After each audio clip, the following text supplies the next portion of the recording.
저의 저서들인데요.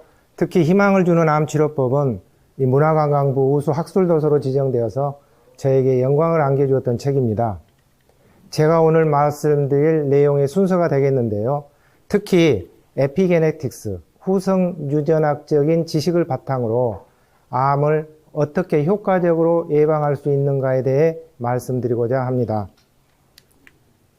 우리는 세월이 흐르면 누구나 다 이처럼 늙어가게 됩니다. 그러나 우리의 희망은 불로장생, 늙지 않고 오래 살고 무병장수, 병 없이 오래 살고 늙지 않고 아름다움을 유지하는 것이 우리의 희망이 되겠습니다.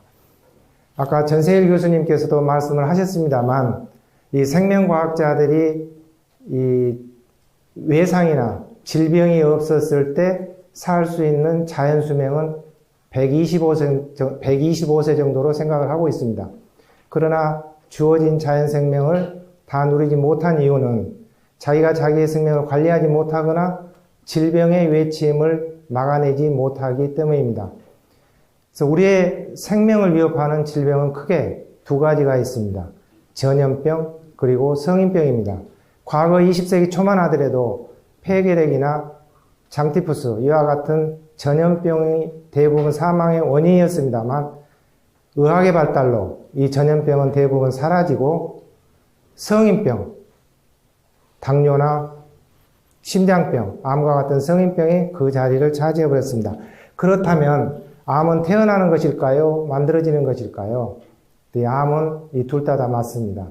유전적인 것도 있고 후천적인 것도 있습니다. 그렇다면 이 암은 이 세상에서 없앨 수 있을 것인가? 없앨 수는 없습니다. 왜? 노화와 함께 자연스럽게 나타날 수도 있고 또 암도 생명체이기 때문에 꾸준히 생존을 위해서 진화할 것이기 때문입니다. 기존의 유전학은 유전자 결정론입니다. 유전자 결정론이라 함은 인간이 수정되는 순간부터 죽는 순간까지 모든 게 유전자에 프로그램화 되어 있다는 겁니다. 그래서 제가 오늘 여러분을 만나서 강의를 하게 된 것도 유전자에 프로그램화 되어 있다는 것입니다. 그래서 이 유전자를 파악하게 되면 질병이 발병되기 훨씬 이전에 질병을 예측할 수가 있고 또 유전자를 질병의 치료 이용하면 질병도 치료할 수 있을 것이다 라고 생각을 했던 것입니다. 그래서 예를 들어서 우울증 환자에게 행복 유전자를 조립해서 유전자 치료를 할 수 있을 것이다. 이렇게 생각을 해서 과학자들은 이러한 원대한 꿈을 실현하기 위해 시작한 게 휴먼 게놈 프로젝트입니다. 그래서 2003년에 완성되어 발표를 했는데 그 결과가 매우 실망적이었던 것이죠. 인간의 유전자가 동물의 유전자보다 많지 않은 25,000개 정도이고 인간과 동물의 유전자 차이가 1%밖에 안 된다는 겁니다. 그래서 25,000개 내지 3만 개의 유전자의 1%, 즉 300개 정도의 유전자 차이만 가지고는 인간 생명의 다양성과 복잡성을 설명하기에는 너무나도 턱없이 부족하다는 겁니다. 그래서 이와 같이 인간과 동물의 유전자 차이가 1%밖에 안 된다는 거죠.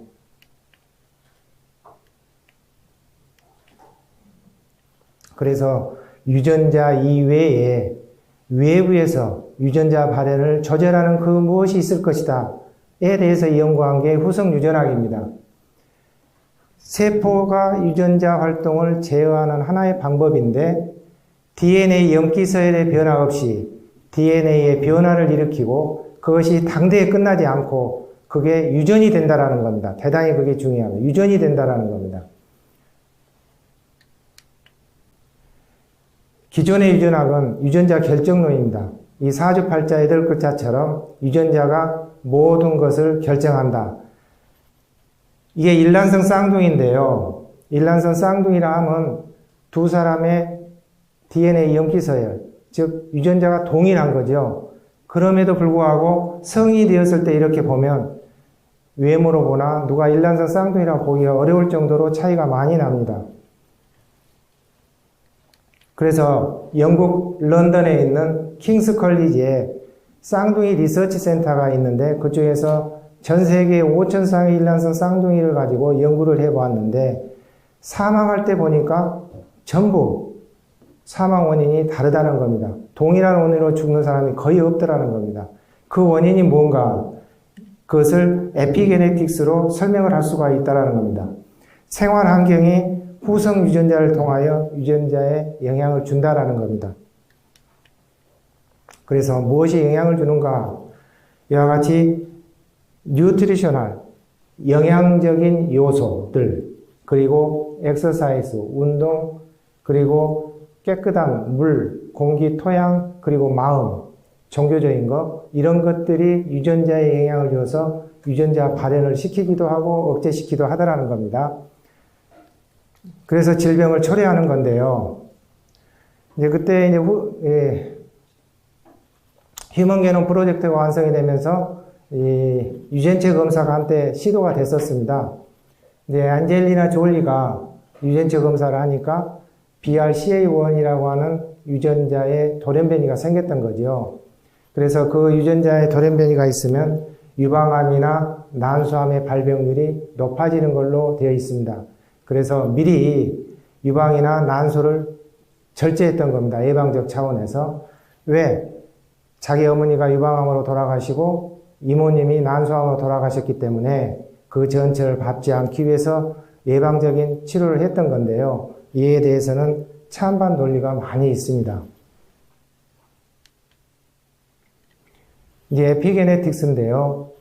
이 에피게네틱스는 유전자 구조 외부에서 유전자 발현을 조절하는 것에 대한 연구인데, 그 유전자 발현을 할 건가 말 것인가 하는 그 스위치가 이 세 가지가 있습니다.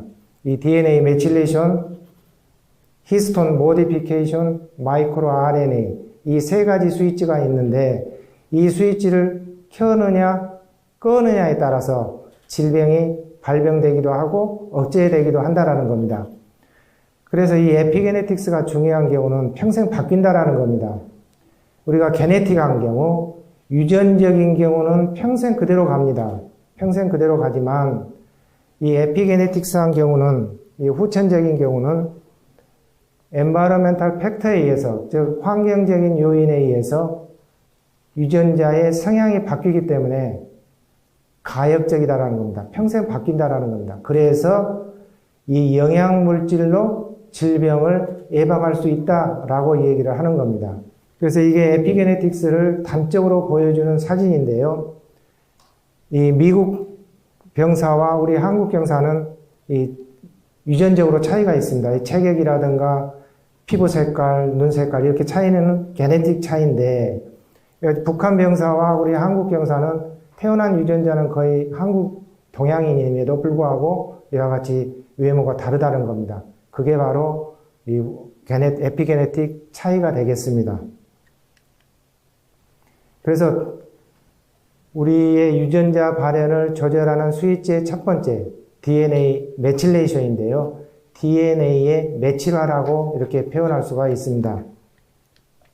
이 DNA 메칠화는 이게 그 오탄당이라고 하는 슈가가 있는데 거기에 베이스, 염기가 결합되어 있습니다. 아데닌, 구아닌, 시토신, 티민이라고 하는 이 4개의 염기가 있는데 그게 쌍을 이루고 있는 겁니다. 우리의 유전자는 쌍을 이루고 있는 거예요.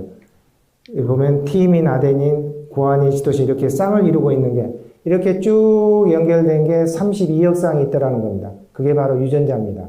그런데 메칠화는 아무데나 일어나는 것이 아니라 사이토신, 시토신에만 나타나는데 이 사이토신의 메칠기가 CH3인데 이게 붙는 거에 바로 메칠화라고 하는 겁니다. 그런데 사이토신이 아무데나 가서 붙느냐라는 것이 아니고 아까 2개의 염기가 이렇게 쌍을 이루는데 여기 보면은 아데닌하고 아데닌도 결합할 수도 있고 아데닌하고 이렇게 시토신 다음에 구아닌이 올 때만 그때 메칠화가 되는 거예요. 아무데나 가서 메칠기가 붙는 게 아니고. 그래서 그걸 CPG 아일랜드라 해서 CPG 섬이라고 그런 거죠. 그래서 여기 보이게 되면 어떻게 해서 암을 유발하느냐, 메칠화가. 이게 캔서셀, 암세포인데요. 암세포가 쭉 있고 이게 암 억제 유전자인데 암 억제 유전자의 발현을 조절하는 프로모터 부분이 있습니다. 전사가 일어나는 부분인데 그 트랜스크립션이 일어나는 그 부위에 CPG가 많이 와서 메칠레이션을 일으키는 거예요. 그러면 암 억제 유전자가 발현이 안 되는 거예요. 우리가 암을 억제하기 위해서는 암 억제 유전자가 잘 활동을 해서 암을 억제해 줘야 되는데 이 발현을 못하니까 암이 돼버리는 거예요. 그렇다면 우리가 이 생명과학자들의 입장에서 보면 이 DNA의 메칠화를 어떤 방법을 통해서 풀어주기만 하면 이 암세포도 정상세포로 되돌릴 수가 있다는 겁니다. 실제로 미국에서는 이러한 시도가 이루어지고 있습니다.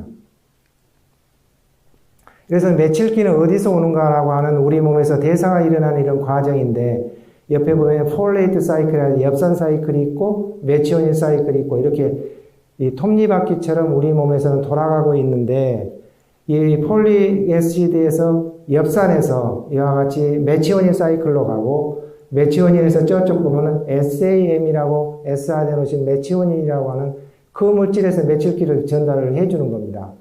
그리고 저쪽에 보면 아래쪽에서 이 사이클을 통해서 항산화 물질인 글루타치온도 생성이 되고 아주 중요한 사이클이 우리 몸에서 대사가 이루어지고 있는데요.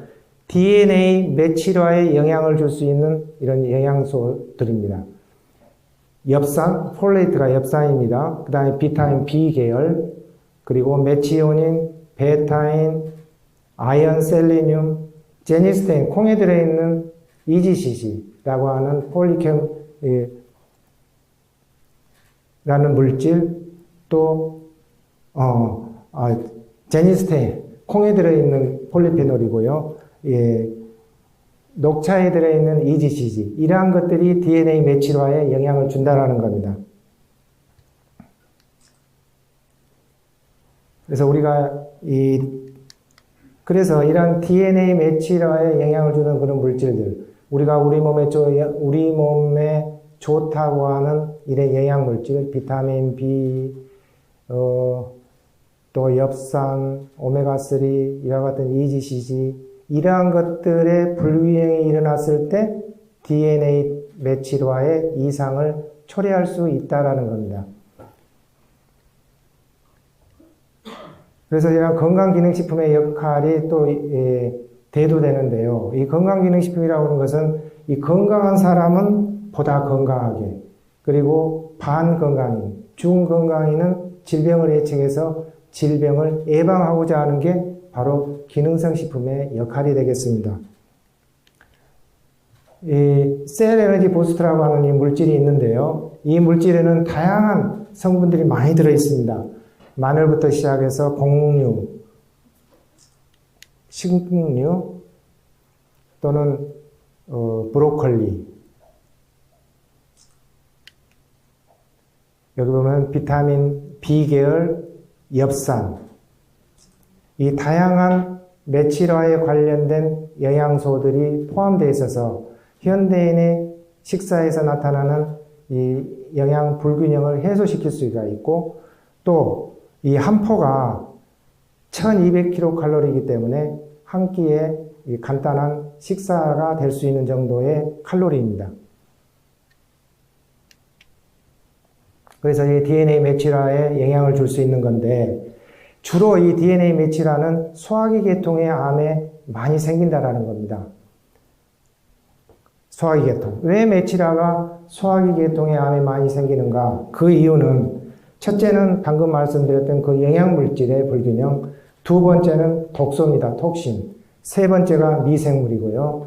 그래서 이 뉴트리션과 관련돼서는 셀 에너지 부스터가 이용이 될 수가 있고, 이 톡신을 제거하는 데는 셀 디톡스, 미생물과 관련돼서는 여러 가지 프로바이오틱스가 이용이 될 수가 있는 것입니다. 그 다음에 여기서 Q&A입니다. 암 발생을 결정짓는 것은 1번, 2번, 3번. 뭘까요? 세 개 다 답입니다. 올입니다. 올. 그렇다면 이런 피토케미칼이 함유된 이 식단으로 암을 유발하는 유전자의 스위치를 끌 수 있다? 없다. 끌 수 있습니다. 이 DNA 매출화의 암 억제 유전자의 스위치를 끄면 억제되어 있던 게 다시 살아날 수가 있습니다. 정상화될 수가 있는 겁니다. 두 번째 스위치는 히스톤 모디피케이션인데요. 히스톤이라고 하는 것은 이 DNA가 셀 내에 다양한 굉장히 많은 정보를 갖고 있어야 하기 때문에 컴팩트한 스트럭처를 유지해야만 합니다. 그래서 그 센터에 있는 게 히스톤인데요. 그 히스톤 꼬리에 여러 가지 변화가 일어납니다. 아세틸레이션, 메틸레이션, 포스포리레이션, 유비퀴티네이션 이러한 것들이 유전자의 발현을 하기도 하고 억제하기도 한다는 겁니다. 그래서 암 억제 유전자의 히스톤을 아세틸화시키면 암을 억제할 수가 있습니다. 그런데 그 아세틸화에 영향 주는 그런 물질들이 브로콜리의 설포라판, 이 양배추 같은 데에 들어있는 인돌, 마늘에 있는 유황성분 이런 것들이 영향을 주고요. 그래도 똑같은 얘기가 되겠습니다. 세 번째 스위치는 마이크로 RNA입니다. 이 마이크로 RNA가 유전자 발현의 30%를 차지한다고 알려져 있습니다. 네, 마찬가지로 마이크로 RNA를 조절하는 그런 것들이고요. 마찬가지로 이 포도에 들어있는 레스베라트롤, 브로콜리의 설포라판, 강황에 있는 커큐민, 즉 카레, 카레 성분입니다. 녹차에 들어있는 EGCG 이런 것들이 마이크로 RNA를 조절하는 걸로 되어 있습니다. 케모프리벤션이라 해서 화학적 암 예방이라고 합니다. 우리가 이 야채나 과일을 통해서 섭취하는 이 피토케미칼이 암을 예방한다는 건데요. 이 식물성 화학물질이 피토케미칼이 중요한 이유는 이 식물들이 아주 강력한 자외선 또는 해충으로부터 자기 자신을 보호하기 위해서 자기 스스로 만들어내는 물질이 피토케미칼입니다. 이러한 피토케미칼을 우리가 섭취함으로써 암을 예방하고자 하는 건데요. 예전에는 비타민의 시대가 있었습니다만 앞으로는 피토케미칼의 시대가 될 것이다 라고 해서 이 암과 싸울 수 있는 이 10가지의 피토케미칼 함유된 식품들을 나열해 보았습니다. 마늘, 콩, 양배추, 시금치까지, 녹차, 딸기, 감자, 당근, 토마토, 브로콜리, 포도, 케일, 현미 이런 것들인데요. 이 암이라고 하는 것은 어느 날 갑자기 생기는 것이 아니라 이와 같이 다단계 과정을 거쳐 생기는 겁니다.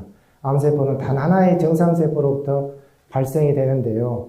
한 단계가 아닌 이렇게 개시 단계, 촉진, 진행의 3단계를 거쳐서 발병이 되는데 이 단계에서 이걸 제거하는 물질들이 이 피토케미칼이라는 겁니다. 이게 발암 물질이 들어와서 우리 몸에서 활성화가 됩니다.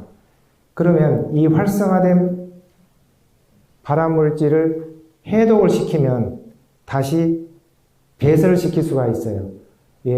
수용성인 경우는 소변을 통해서 배설을 시키고 지용성인 경우는 대변을 통해서 이 배설을 시키면 되는 거고, 두 번째는 이게 활성화가 되어 가지고 우리 몸의 DNA에 손상을 일으키면 그걸 리페어하는, 수리하는 유전자를 활성화시키면 또 암을 예방할 수가 있고, 마지막으로 암세포로 변했을 경우는 이 암 억제 유전자를 활성화시켜 가지고 이 암세포들을 제거시키면 될 겁니다.